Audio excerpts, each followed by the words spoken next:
So you've gone through 2 full days of gaming at your favorite weekend tournament. Your eyes are blurred, your back hurts, your knees hurt. 2 days of slaving over hot dice.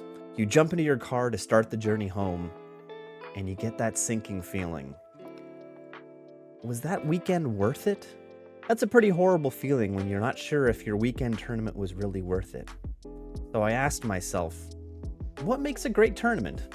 Specifically, a weekend tournament. Now, I play the 9th Age, and I have been fortunate enough to travel to tournaments around North America. I've been to a lot of them. So I will be looking at this question through the lens of the 9th Age. And at the end of this video, I am prepared to name the best 9th Age tournament in North America.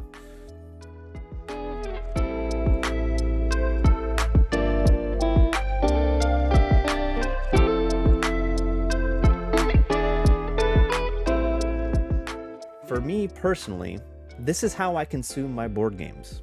I don't have a weekly meetup with a group of friends where we play board games. I hardly ever visit my friendly local gaming store. I travel on weekend trips to tournaments to get in my gaming. And for me, it's the same roller coaster of emotions for every tournament. Friday night, I'm stoked, I'm excited, I'm thinking about my round 1 matchup. Saturday night, my knees hurt, my back hurts, I'm questioning why I'm doing this to myself. And then, inevitably, Sunday night on the drive home, I'm thinking about the next tournament. I gotta redo my list. I gotta think of a new strategy. I gotta play different next time.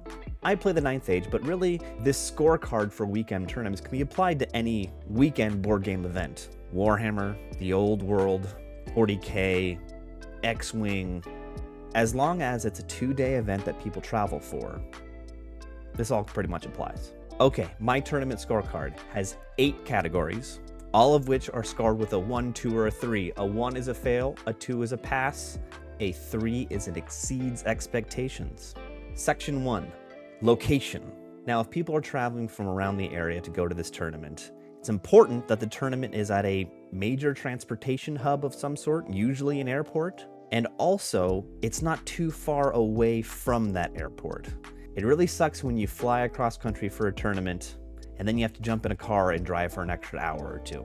It really adds a lot to the whole weekend. Ideally, the tournament will be held far enough away from the airport that the hotel you're staying at has an airport shuttle, a free airport shuttle. If you are traveling for more than an hour after you arrive at the local airport, this is a fail. Section 2, size of tournament. Now, with the Old World coming out, the 9th Age is really getting mixed numbers for tournaments, but I consider a passing grade in this section is over 20 players. Honorable mention here, Buckeye Battles, that has been held in numerous locations in and around Columbus, Ohio. In its heyday, Buckeye Battles was 100+ players. Man, that was cool when so many people showed up to play 9th Age. Section 3, the tournament venue. Now, you have a number of options here, from a banquet room in a hotel, to a rentable space like a dance studio, to a gaming store.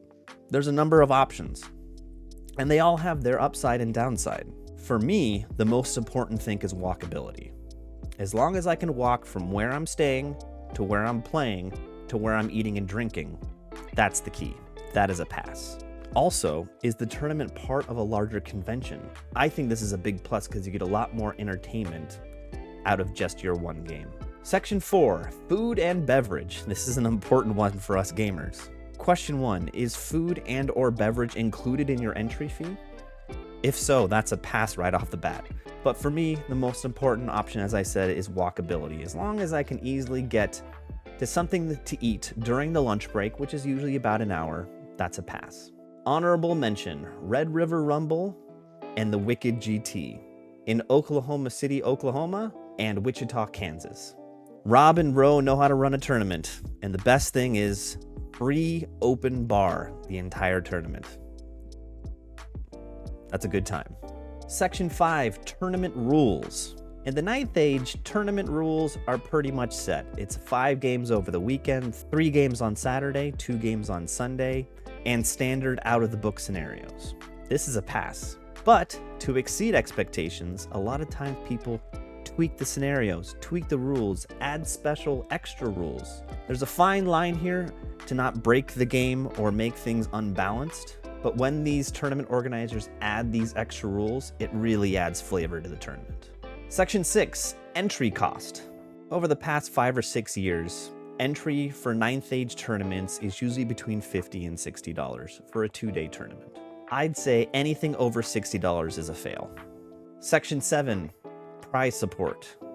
Now this section has some options, and there's some debate which is the best one. Also, this is tied to the previous section, entry cost. How much players are putting into the tournament money-wise really determines how much you can get out of it money-wise. Some people like trophies for the winners.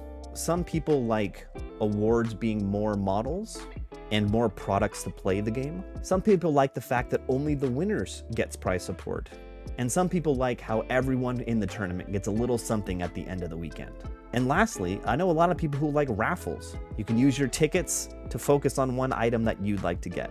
And really, there is no right answer. I personally like when everyone entered in the tournament gets a little something at the end of the weekend. And then the winners get a little something extra. But basically, if there is no prize support, this is a fail. Honorable mention, the Infernal Zoo in Davis, California. Alex the TO has his own 3D printing company, so he prints out a giant for every player, and you get to use it in one game in the tournament. That's a great extra. And the last section, Section 8, the X Factor. Really, there's nothing definitive in this section, but it can just make a tournament special to you. Your group of friends are going to be there. You're going to see someone you haven't seen in a long time. It's in a really special location to you personally. The tournament has nostalgic value to the community. All of these are valid X factors, and they are very hard to define, but undoubtedly they add to the value of a tournament.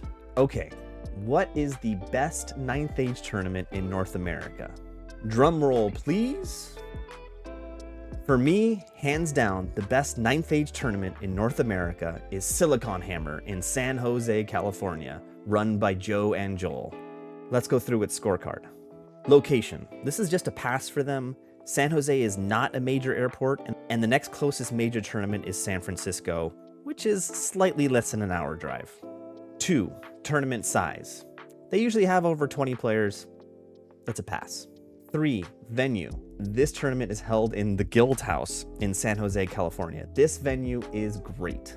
It's walkable to hotels, bars and restaurants, right in the middle of downtown San Jose, and they serve food and beer to you at the gaming table in the store. Awesome. This exceeds expectations. 4, food and beverage.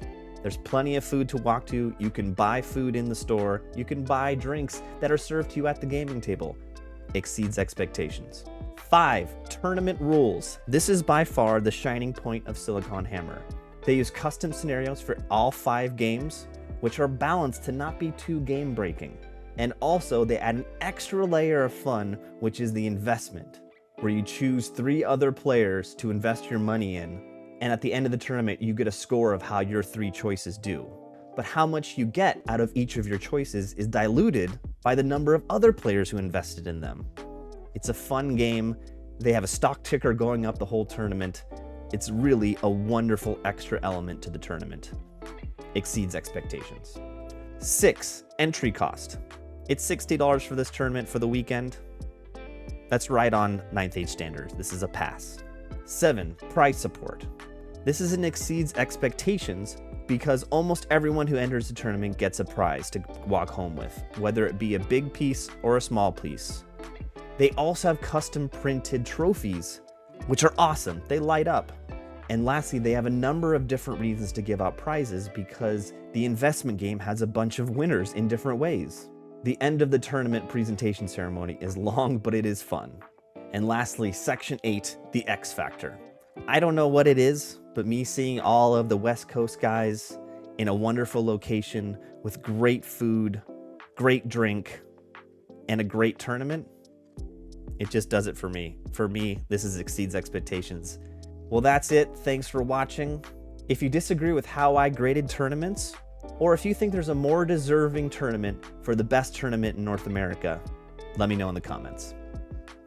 Until next time.